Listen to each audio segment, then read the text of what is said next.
Okay, so hi guys. This is part two of the story that I'm sharing of me and my teenage pregnancy, right? So I think I left it off where, as I was going to the shop, asked by my parents, I got taken by this guy friend of mine without my permission, where he lifted me off and just took me to a room that I didn't even know who it belonged to or what we were going to do there, all right?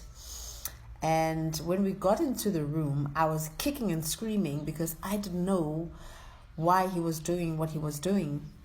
So as I was kicking and screaming, I could notice that he himself is just not too sure what he's doing, and he seemed very agitated and very scared because he kept shouting at me and saying, keep quiet, keep quiet. You see, because he was, I don't know, it felt like he was under some spell because he acted very different from what I know that he is at the time. So things were very strange. So as I was kicking and screaming because I knew Uti, something is wrong and something is going to maybe happen, because remember I told you in my first video that at home my grandma used to tell me a little bit of the truth regarding how a girl should carry herself, but of course it wasn't explicit. So because I had that idea, I kind of like knew what was next in this whole act that he was actually acting. So he kept trying to calm me down, but I just couldn't calm down because I was scared and I didn't know what we were doing. And of course, I knew also that if he keeps me here, then I'm in trouble at home. Remember, I was sent to buy bread, and I cannot be long going to buy just isinkwa, But then we were fighting, wrestling type thing, because now he was forcing himself onto me. And I kept crying and I kept saying, you can't do this. Why are you doing this? And I kept asking him, why are you doing this? Who's telling you to do this? Because you're not supposed to be doing this. We spoke about this. I mean, I told you that, Mina, I want to finish school. I want to do this, because we used to speak with him about those things as young as we were. But I used to be very straight with him in telling him what I want for my life. And I knew I didn't want to disappoint myself. I didn't want to disappoint my parents. So I was just reciting everything that we had spoken about, because I didn't know why he was acting the way he was acting, because he really, really looked like a possessed person who's doing something angazi, bani or something like that. So I kept crying and looking at him in the eye, but he kept running away. He didn't look me straight in the eye. He did whatever he was doing without looking straight in the eye.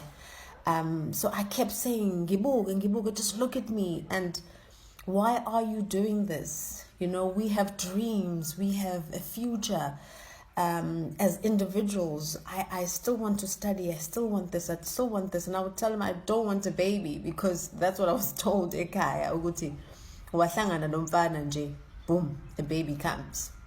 So I knew exactly the result of what the action was happening on the day was going to result to.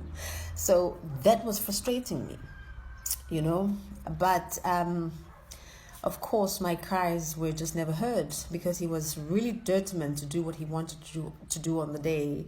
And he was just not listening. He was just a whole different person on the day.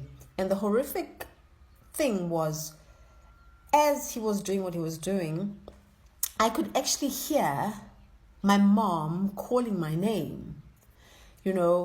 Obviously they were looking for me because it was getting late and I was not coming back from just buying bread, and then it's getting late. So everyone was worried. I could hear them calling my name. I could hear my grandma calling my name. I could hear everyone calling my name. I could hear members of the community, because everyone's voices. So I guess in Mhlambe they told everyone that I'm missing. So they were trying to look for me.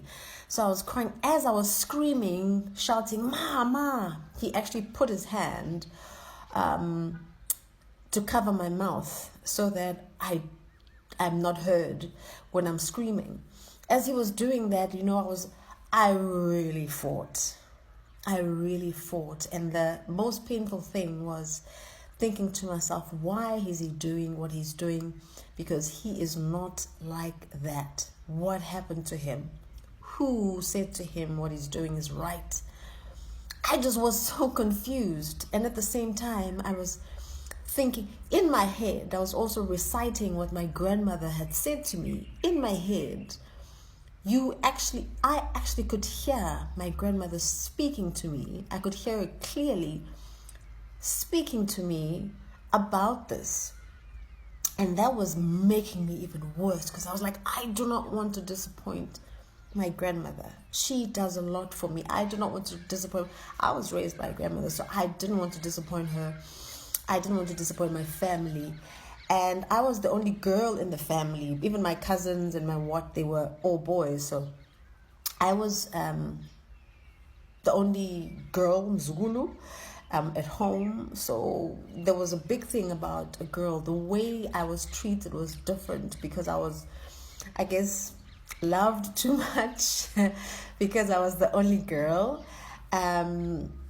So I just was carrying this burden of not wanting to disappoint anyone. At that point, I wanted everything that I did to reflect what they had taught me.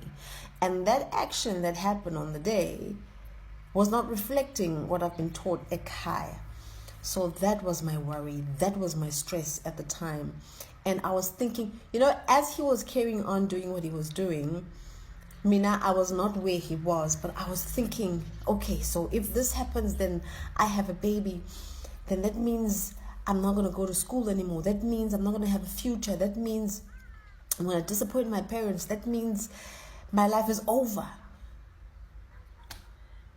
It was the most horrific experience I've ever experienced, having my virginity broken in such a gruesome manner, in such a painful manner, by someone I would say I trusted, by someone I would say I thought we are on the same page with, by someone I thought we had our dreams, aligned with the actions are together in our lives, by someone that I thought understood where I stand in life.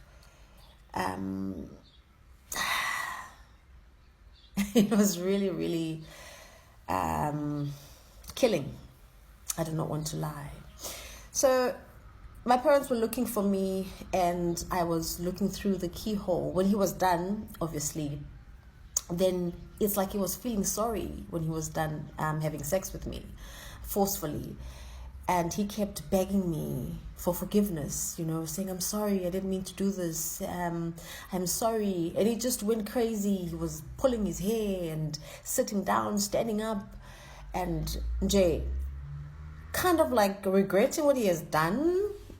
I'm putting this because I don't know what made him do it, that he's now regretting it. So he was kind of like feeling sorry for me in a way, but I still did not understand why he did what he did, because he could have prevented doing what he did, So everyone was looking for me, and he was now scared to let me go, because he knew if he let me go, people would know. And of course, I'm going to tell who was keeping me captive and what he did to me. So he kept me there for a few hours. And when everyone was settled down, because it was really late, he then let me go. He said I must clean up quickly so that no one will see what was happening.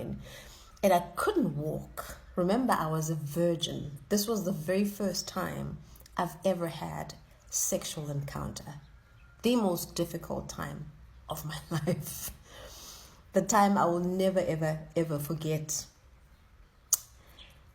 very difficult. But